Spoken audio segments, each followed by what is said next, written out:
It's time to make some WWE predictions after the Superstar Shakeup, now on the Squared Circle Psychobabble.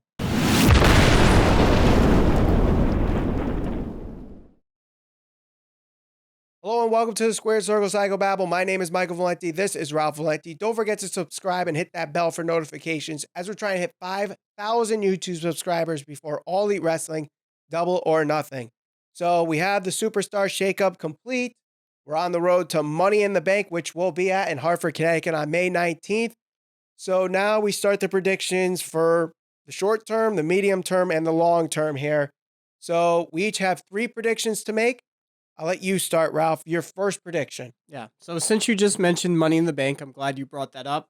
My first bold prediction after the Superstar Shakeup is I actually think that they're going to pull the trigger on a young up-and-comer in Ricochet, and I think he's going to win Money in the Bank. Really? The reason I say that is if you look back to some of the winners for the Money in the Bank, it seems like they tend to have the guy win that isn't necessarily at the championship level, but he's one of the up-and-comers. So you can look at like The Miz. He wasn't one of those guys that was already a champion. He was just one of those guys that was not even necessarily over, but they had him win because they kind of saw something in him. He ran with it, and he ended up winning the championship. So they did it with him. They did it with CM Punk. They did it with Daniel Bryan long before the S movement and before he was over. They did it with Baron Corbin, who, obviously we know what happened with him. He didn't necessarily do anything with it, but he was kind of right there. He was up and coming from NXT. So him, even going back to a guy like Mr. Kennedy. So you start to see this pattern, and I think they do this for a few reasons. I think they do this because they know that if they put the Money in the Bank on somebody, like it's almost like it's a championship, they know that they can highlight this person and tease the cash-in for about a year.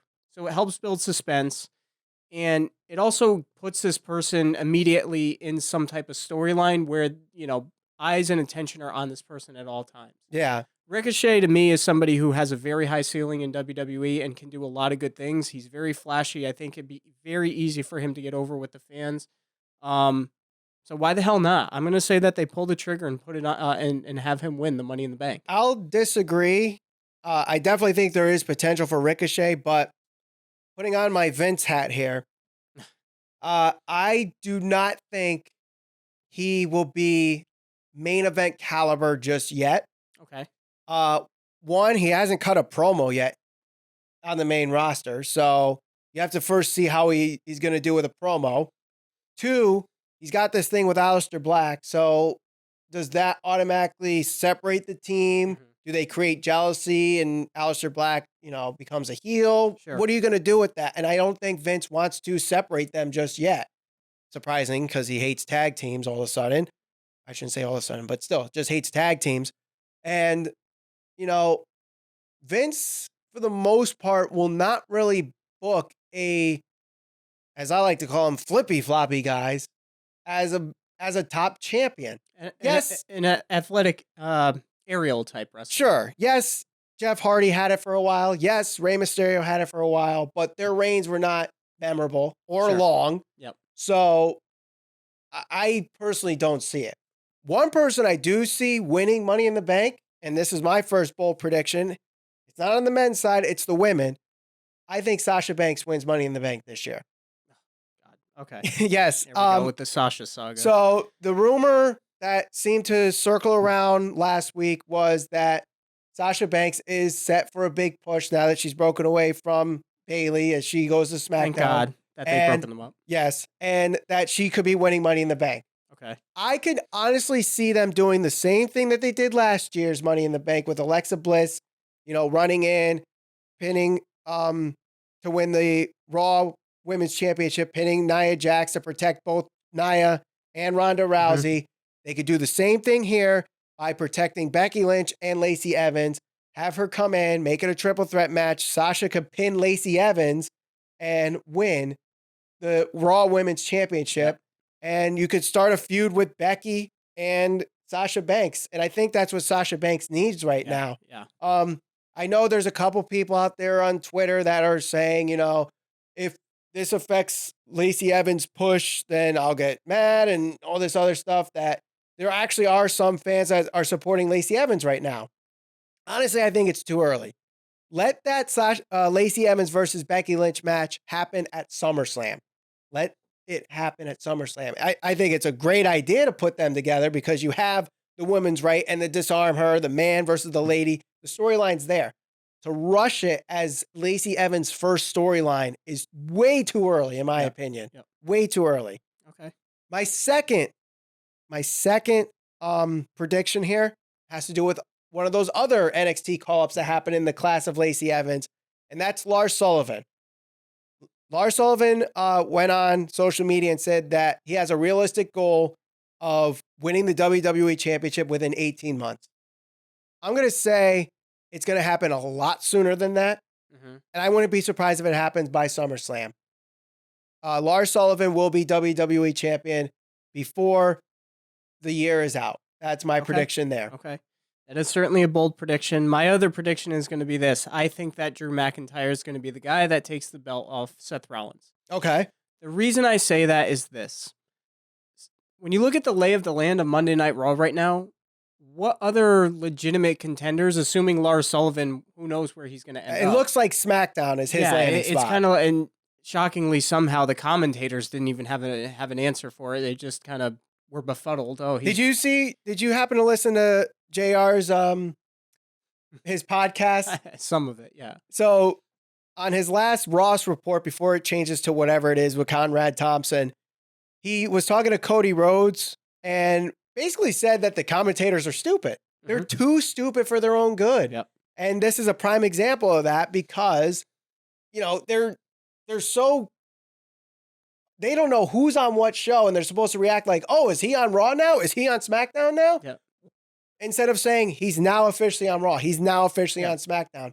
It's like, isn't that the whole point of the show? Like the Superstar Shakeup, you find out who's going where, and exactly. Somehow the guys who are supposed to be narrating things, so you know what the hell is going on, don't know what's going on. It's kind of whatever. Yeah, but that's besides the point. But anyway, so I think Drew McIntyre is going to be the guy that takes the belt off Seth Rollins.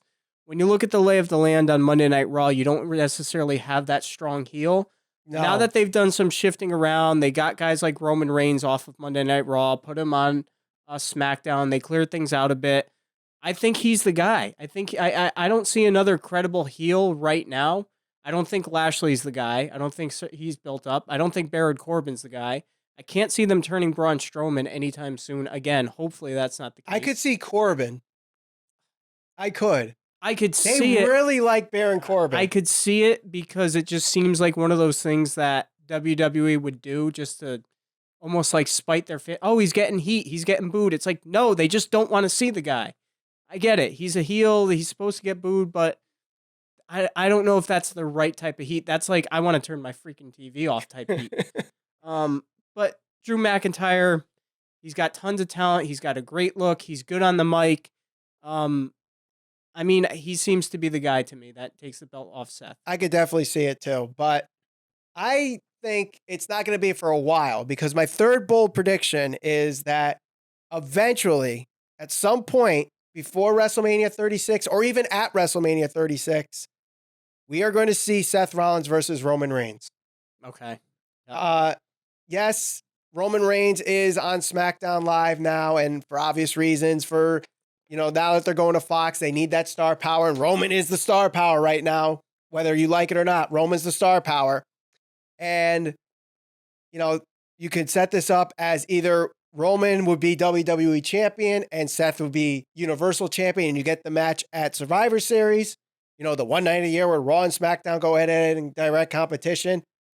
Or you could have Roman win the Royal Rumble again, and he challenges Seth to go to Raw for the Universal Championship. Or if you see that McIntyre drops the title, or McIntyre wins the title from Seth, Seth becomes a 2-time back-to-back winner, first time since Stone Cold Steve Austin, and there you go. He challenges Roman on SmackDown. Okay. So I could definitely see that happening. So you're all in on this Roman Reigns Rollins feud. Yep. Eventually. Eventually. Yeah, I think there's money to be made in that. So I'm sure it'll happen. So I guess we'll see. My third and final prediction, bold prediction, is going to be this, and not necessarily a high-profile prediction, but It does involve an NXT call-up, and it involves EC3. Mm-hmm. So we saw the brutal attack by Braun Strowman on EC3. I'm not convinced they're going to outright bury EC3 and send him off into future endeavors like a lot of people are assuming, because, I mean, let's be honest, to this point, his run on the main card has been pretty pathetic. But he's just too talented to me, in my opinion, for them to waste him. So I think EC3 is going to somehow get his revenge on Braun Strowman. I don't think Strowman should be put in the title picture right now because he's not necessarily the most hot guy or most over guy. I think he can get back to that point, but I also don't think he should be turned heel anytime soon, Right. like I said. So I feel like right now, Braun Strowman is this generation or this era of WWE's Kane, where no matter what you do with him, he always seems strong, and he doesn't necessarily need a title, but eventually you want him with a title. yeah. That was Kane basically from when he debuted to the mid 2000s before he got into until he got involved with the Authority and stuff like that. I get the comparison. I think that the one thing that hurts Braun Strowman is because he was so over and because he was so... So was Kane, though. No, and I'm not disagreeing, but Kane was put in very specific storylines where his storylines were still high profiled, where he didn't necessarily need to be in the title picture. Strowman, it's almost like they booked him into a corner so many times where now fans are questioning, when you talk to fans, the first thing they say is, oh, he's booked so poorly, they ruined him. Yeah, I can see that. And people never really said that about Kane. Kane was always one of the more over guys, or you were convinced that he was a badass or something. Strowman, he's a big guy. He's got a lot of talent. He needs to work on his mic skills, of course. I think he can get back to the point where he's really over, but it was almost like they booked him so poorly so many times that the fans were almost finding it hard to take him seriously. And it doesn't help that his last two WrestleMania appearances were comedy bits. It doesn't help at all. But getting back to my original point, I think that EC3 is going to have his first feud with a high-profile guy with Braun Strowman. I don't think he even necessarily needs to come out of that feud on top. That's a good starter for EC3 because he can get the rub from Braun Strowman. It keeps Strowman busy. It keeps him out of the title picture. And then from that point, they could decide what to do with both of them. But that's going to be my third bold prediction, is that they take EC3 and they put him in a feud against Would you Strowman. pair EC3 with Drake Maverick? Because there was the dark match or was it main event? I don't remember if it was a dark match or main event where he was with Drake Maverick for SmackDown, but then when he was on Raw for the Superstar Shakeup, he was not. Yeah. So I wouldn't mind it. I mean, they were a pair in Impact, and it worked well when Drake Maverick was Rockstar Spud. Yeah. And maybe that can add to some of it would help the storyline, because it seems like EC3 can't talk because WWE won't allow him to talk. So strange. And we know Braun is very limited in his promos. You have to make him very short and to the point, or else he has stage fright or whatever happens. He can't improv, so that's going to hurt him. So Maverick can help in that regard. Kind of like Heyman, but to a much smaller degree, no pun intended. So I would like Maverick in this storyline. Well, do you think they're going to waste EC3, or do you think they're going to actually do something? Because at this point, it seems like, why call the guy up, never use him, and then dump him?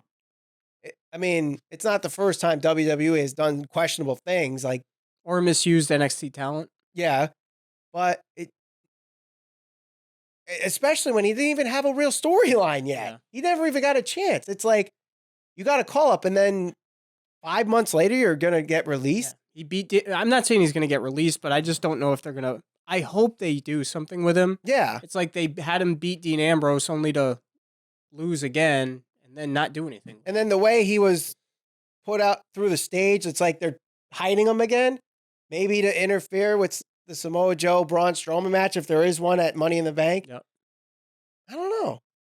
We'll have to see, but right. Let us know your WWE predictions from now until WrestleMania 36. Let us know in the comments below. Don't forget to like, share, subscribe, hit that bell for notifications, as we're trying to hit 5,000 YouTube subscribers before All Elite Wrestling, Double or Nothing. For Ralph Valenti, my name is Michael Valenti, and thank you for watching the Squared Circle Psychobabble.